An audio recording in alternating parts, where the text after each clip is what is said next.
వి gold trusted gold buyers మీరు తాకట్టు పెట్టిన బంగారాన్ని విడిపించి ఈ రోజు ఉన్న మార్కెట్ ధరకు కొనబడను.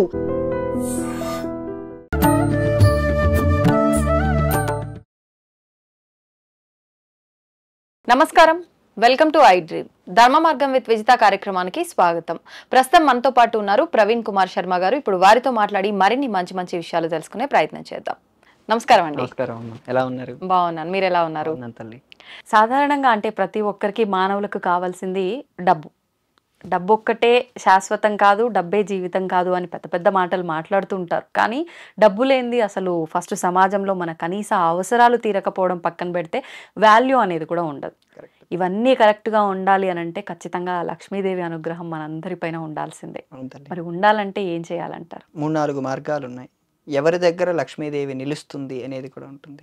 ఎవరి దగ్గర అంటే ఎటువంటి? వేదంలోనే దీనికి ప్రమాణాలు ఉన్నాయి. నక్రోధో నచ మాత్సర్యం, క్రోధం ఉన్నవాడి దగ్గర డబ్బులు ఉండవు.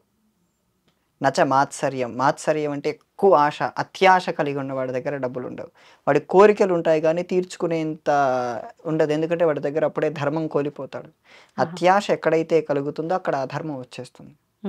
ఎందుకంటే అక్కడ భగవద్గీతలో మళ్ళీ దీనికి లింక్ చేసి చెప్తాను. క్రోధాత్ భవంతి భూతాని, మళ్ళీ క్రోధం వచ్చేసి మనలో రకరకాలైన కామము, క్రోధము, మత్స్యము, మాత్సర్యం ఇలా అన్ని పుట్టించేసి ఒక రకమైన అహంకారం అనొచ్చేమో ఇప్పుడు మనం మాట్లాడుకునే భాషలో చెప్పాలంటే. అహంకారం ఒకటే కాదు, అహంకారం అనేది ఒక స్థాయి, ఇంకా దానికి మించిన పై స్థాయి వస్తాయి.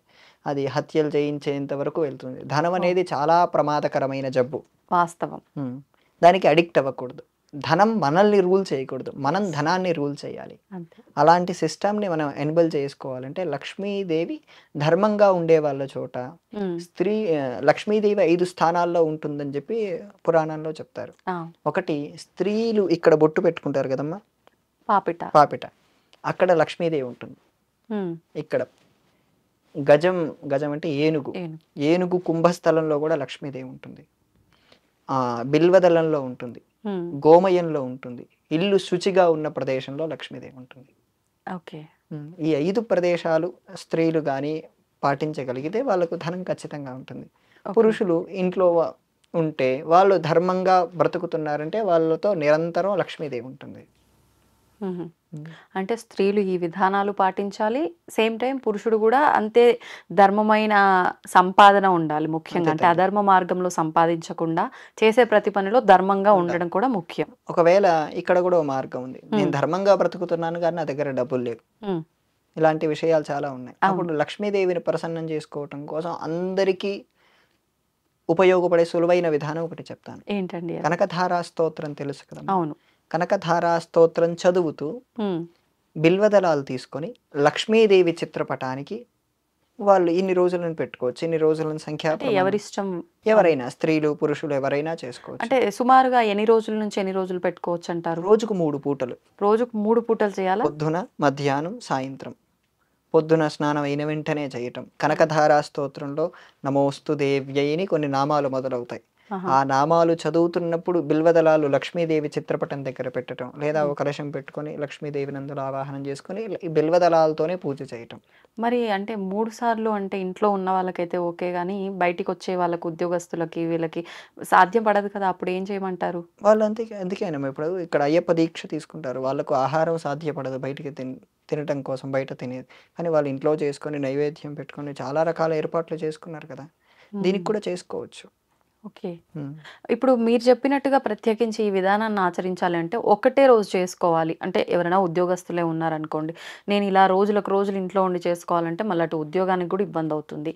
ఒక్కరోజే చేసుకుంటా, లేదు అంటే ఒక వారంగా డివైడ్ చేసి, ఇప్పుడు అమ్మవారు లక్ష్మీదేవి అంటే ఎక్కువగా గురువారాలు, శుక్రవారాలు అనుకుంటాం. వారం, ఈ శుక్రవారం చేసుకున్నాం, మరొక శుక్రవారం, ఇలా వారాల్లాగా కూడా పెట్టుకోవచ్చు తల్లి. ఇప్పుడు ఉదాహరణకు కొంతమందికి శని ఆదివారాలు సెలవు, ఒక్క శుక్రవారం ఒకటి వాళ్ళు మధ్యాహ్నం పూట మేనేజ్ చేసుకోగలిగితే పొద్దున సాయంత్రం ఎలాగో వాళ్ళు రాత్రి వచ్చాకైనా చేసుకోవచ్చు. ఆఫీస్కి వెళ్ళి వచ్చాకైనా పొద్దున్నే పూజ చేసుకోవటం, మళ్ళీ మధ్యాహ్నం భోజనానికంటే ముందు ఏవైనా ఆ అశుచి వస్తువులు ముట్టుకుంటే స్నానం చేయటం, స్నానం చేసి మళ్ళీ చేయటం. అవే ముట్టుకోలేదంటే కాళ్ళు చేతులు కడుక్కొని మళ్ళీ ఇది చేయటానికి కరెక్ట్గా 12-13 నిమిషాలు పట్టదు తల్లి. ఇప్పుడు ఒకవేళ మీరన్నట్టుగా 3 సార్లు చేయాలన్నారు కాబట్టి అమ్మవారి పటం ముందరే ఇంట్లో కూర్చొని చేయడానికి వీలవ్వకపోతే మార్నింగ్ ఆ పూజ మీరు చెప్పినట్టుగా చేసుకొని ఆఫీస్కి వచ్చిన తర్వాత మామూలుగా స్తోత్రం చదువుకుంటే సరిపోతుందా? అప్పుడు ఎటువంటి ప్రదేశాలు ముట్టుకోకుండా నిలబడి చదువుకోవడం చాలా ఉత్తమం. తూర్పు వైపుకు నిలబడి వాళ్ళు ఎవరు లేనప్పుడు చదువుకోవడం చాలా బాగుంటుంది. అప్పుడు రెండో పూట కూడా ఈ బిల్వదళాలు తీసుకొని అమ్మవారికి అర్చన చేయటం అనేది కూడా బాగుంటుంది తల్లి. సాధారణంగా అంటే విష్ణుమూర్తికి తులసి దళాలు, శివుడికి బిల్వాలు అంటుంటారు. మరి లక్ష్మీ అమ్మవారికి పువ్వులు అలా చెప్తారు కదా, బిల్వాలు ఏంటంటే రివర్స్ చెప్పానంటున్నారా? రివర్స్ అనట్లేదు, నేను మొదటిసారి వింటున్నా. అంటే ఎందుకు అలా అని? బిల్వ చెట్టు పుట్టిందే వైకుంఠంలో, లక్ష్మీదేవి తపస్సు చేత పుట్టిన వృక్షం అది. ఓ, అందుకోసం ఆ బిల్వదళాలతో అర్చన చేస్తే లక్ష్మీదేవి కొంచెం ప్రీతి పాత్రం అవుతుంది. ఇప్పుడు ఈ పూజ ఏ పూజ చేసినా కూడా బిల్వదళాలు మనం భగవంతుడికి సమర్పించాల్సి వస్తే కొంతమంది ఇలా వెలకిలా పెడుతుంటారు, కొంతమంది రివర్స్ లో పెడుతుంటారు. అసలు విధానం ఏంటంటారు? ఏ విధమైన పెట్టచ్చు. ముందు వైపు పెడితే ఇలా పెట్టారనుకోండి జ్ఞానం వస్తుంది, ఇలా పెట్టారనుకోండి ఐశ్వర్యం వస్తుంది. ఓ, ఏ భగవంతుడి దగ్గర మనం చేయాల్సి వచ్చినా కూడా శివుడి దగ్గర, లక్ష్మీదేవి దగ్గరే వాడతారు ఎక్కువ, ఎవరి దగ్గర వాడరు. మీరు లక్ష్మీదేవి దగ్గర మొదటగా వింటున్నారన్నారు. నేను చాలా సంవత్సరాలుగా ఇలా చేస్తున్న వారిని చూశాను. ఓకే ఓకే, ఇలా చేస్తే తొందరగా ధనసిద్ధి లభిస్తుంది తల్లి. అంటే బాగా కష్టాల్లో ఉన్నాయి, ఇప్పటికిప్పుడు వెంటనే ఇన్స్టెంట్ గా డబ్బులు రావాలంటే ఇదే మార్గం. అంటే ఒకటండి, ఇది చేసినంత మాత్రాన డబ్బులు వస్తాయి అని అంటే, నిజంగా ఒక బిజినెస్ ఏదైనా ఉంది అనుకోండి, బిజినెస్ బాగా నడవట్లేదు, డబ్బులు రావట్లేవు, ఇది చేయటం వల్ల నిజంగా బిజినెస్ బాగా జరిగి డబ్బులు వస్తాయి అనుకోవచ్చు. ఎటువంటి ఉద్యోగం లేని వారు కూడా ఏదో చెప్పారు కదా అని చెప్పి ట్రై చేసి నాకు డబ్బులు రాలేదు అంటే మనం చేసిన వీడియో ఫాల్స్ అంటే తప్పు అవుతుంది. అది ఎలా తీసుకోవచ్చు అంటారు మరి? అంటే ఎటువంటి సందర్భాల్లో చేయొచ్చు, ఇది చేయటానికి కూడా అర్హత ఉంటుందా, ఎవరు చేయొచ్చు? ప్రతి దానికి 2 విధానాలు ఉంటాయి తల్లి. పురుష ప్రయత్నం అంటే మానవ ప్రయత్నం చేయటం, భగవంతుడిపై ఆధారపడటం. ఈ మానవ ప్రయత్నం చేసేది ఆపకుండా మనం భగవంతుడిపై చేసే కార్యం చేస్తూ ఉంటే ఖచ్చితంగా మన కార్యక్రమం సక్సెస్ అవుతుంది. నేను ఇక్కడే కూర్చొని ఇక్కడే లక్ష్మీదేవి ఫోటో పెట్టుకొని నేను 3 పూట్లు చెప్పాను, నేను ఇలా 1,00,000 రోజులు పెట్టుకొని నేను చేస్తే నాకు డబ్బులు వస్తాయంటే నేను అది నమ్మను. నేనే నమ్మనంటున్నా. ఎక్కడికి వెళ్ళకుండా నువ్వు చేయాల్సిన బాధ్యత నువ్వు సక్రమంగా చేయనప్పుడు నీకు ఇంకెక్కడి నుంచి వస్తుంది? మనం చేస్తూనే మనకు ఉండేటువంటి బాధ్యతా ధర్మాన్ని వదిలేసి ఇది చేయకూడదు. అది చేస్తూనే ఇది చేయాలి. అది చేస్తున్న వాళ్ళకి ఖచ్చితంగా సిద్ధిస్తుంది. దీనికి నేను అష్యూరెన్స్ కూడా ఇస్తాను. ఎందుకంటే నేను కొన్ని వందలాది కుటుంబాల్లో ఇటువంటి మార్పులు నేను చూశాను. ఇది నేను 2017 నుంచి ఇదే విషయాలు చెప్తున్నాను. 90 మందికి చెప్తే 70 మంది సక్సెస్ అయ్యారు. అంటే అప్పులు తొందరగా తీరిపోవటం. వాళ్ళు ఏంటంటే రోజులు ఎక్కువ పెట్టుకోవాల్సి వస్తుంది. ఉదాహరణకు 9 రోజులు పెట్టారనుకోండి, 9 పూటలు, 3 పూటలు అంటే 9 రోజులు 3 పూటలు 27 పూటలు, 27 నక్షత్రాలు కలిసేటట్టుగా వాళ్ళు పెట్టుకుంటే తొందరగా వారి కార్యం సిద్ధిస్తుంది. అప్పుడు కానీ 9 రోజులు ఖచ్చితంగా ఇంట్లో అంటే వాళ్ళు బయటికి వెళ్ళి రావచ్చు, కానీ ఆ సమయానికి చేసుకునే సమయానికి ఉండాలి. ఓకే ఓకే, లేదు అంటే ఇందాక మీరు చెప్పినట్టుగా కుదిరినప్పుడు పొద్దున్న సాయంత్రం అలా చేసుకొని మధ్యాహ్నం ఓన్లీ స్తోత్రం చదువుకున్నా సరిపోతుంది. ఇంకో పద్ధతి కూడా ఉంది, ఇది చెప్తాను. ఏంటంటే ఆఫీస్కి 9ంటికి వెళ్తారనుకోండి, పొద్దున్నే 4ంటికి లేచి 5:30, 6 లోపు ఒక పూట పూజ చేశారనుకోండి, ఒకటి అయిపోతుంది. ఆఫీస్కి వెళ్ళే 9ంటి లోపు 8:30కు మొదలుపెట్టి 9ంటిలోపు పూజ చేసేస్తే రెండోది అయిపోతుంది. మూడోది మళ్ళీ సాయంత్రం చేసేసుకోవచ్చు.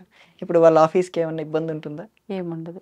కానీ త్రికాలం అంటారు కదా, మరి అది మధ్యాహ్న కాలాన్ని ముందు చేయడం, అది 8 తర్వాత నుంచి మధ్యాహ్న కాలం ప్రారంభం అవుతుంది. మధ్యాహ్న సంధ్య 8 నుంచి 8 తర్వాత నుంచే మేము సంధ్యావందనాలకు మాకు అలాగే ప్రారంభం అవుతాయి. పొద్దున ఎప్పుడో 3ంటి నుంచి సంధ్యావందనం చేసుకుని మళ్ళీ 8ంటి వరకు ప్రాతః సంధ్య చూసుకోవచ్చు. 8 తర్వాత నుంచి మధ్యాహ్న సంధ్య చేయొచ్చు.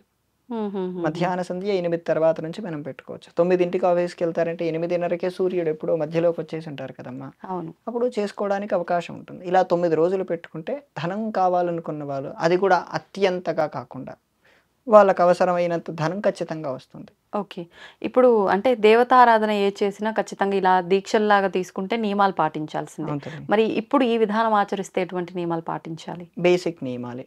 మాంసాహారం తీసుకోకపోవటం, రోజు తల స్నానం చేయటం చాలు. ఓకే. ఆడవాళ్ళకి ప్రతినిత్యం తలస్నానం అవసరం లేదు అంటారు కదా? ఆడవాళ్ళు కాదు, మగవాళ్ళు చేస్తున్నప్పుడు అయితే చేస్తారు. వాళ్ళు రోజు చేయాల్సిందే. ఓకే. ఆడవాళ్ళు వారానికి ఒకసారి చేస్తే సరిపోతుంది. దీక్ష మొదలు పెట్టే రోజు చేస్తే సరిపోతుంది. ఓకే. ఇప్పుడు అంటే ఇలా ఆచరించిన విధానానికి గూడా అంటే మనం కలశము ఇవన్నీ ఏం పెట్టట్లేదు. ఉద్వాసనలు ఇలాంటివేమైనా ఏమీ ఉండవు ఉంటాయా? తల్లి, ఏమి ఏమీ ఉండవు. ఉండవు. మీరు 9 రోజులు సంకల్పం పెట్టుకొని కేవలం మీరు ఆ చిత్రపటానికే పూజ చేసుకుంటున్నారు అంటే సరిపోతుంది. కలశము, ఉద్వాసనలు, పెద్ద పెద్ద నియమాలు ఏమీ ఉండవు. ఏమి అవసరం మీరు అంత రోజు అవకాశం ఉందంటే ఈ 9 పూటలు చదివిన తర్వాత ప్రతి పూటకు ఆవు పాలలో కొంచెం పంచదార వేసి నైవేద్యం పెట్టండి చాలు, ఇదొకటే. అంతే. ఇంకా పెద్దగా నైవేద్యాలు చేయవలసిందేం లేదు. మహా అవకాశం ఉంటే 9వ రోజు కొంత ఎవరినైనా పిలుచుకొని మీరు నైవేద్యం పరమాన్నం లాంటిది చేసి పెడితే సరిపోతుంది. అంటే తాంబూలం అలా ఇచ్చి ఇచ్చుకోవచ్చు. ఇంకా అదంతా వాళ్ళ శక్తిని బట్టి. ఓకే.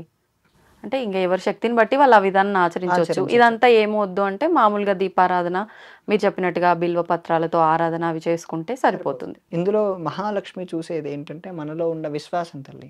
మనం ఎంత విశ్వాసం చూపిస్తున్నాం, మిగతా వాళ్ళందరికంటే లక్ష్మీదేవి ఇక్కడ డబ్బులు ఇస్తుంది, అవును. అనుగ్రహం ఇస్తుంది. అనుగ్రహం ఇస్తుందంటే మన గురించి మనం ఎంత శ్రద్ధ చూపిస్తున్నాం, ఎంత విశ్వాసం చూపిస్తున్నాం అనేది చాలా ప్రధానంగా చూస్తుంది.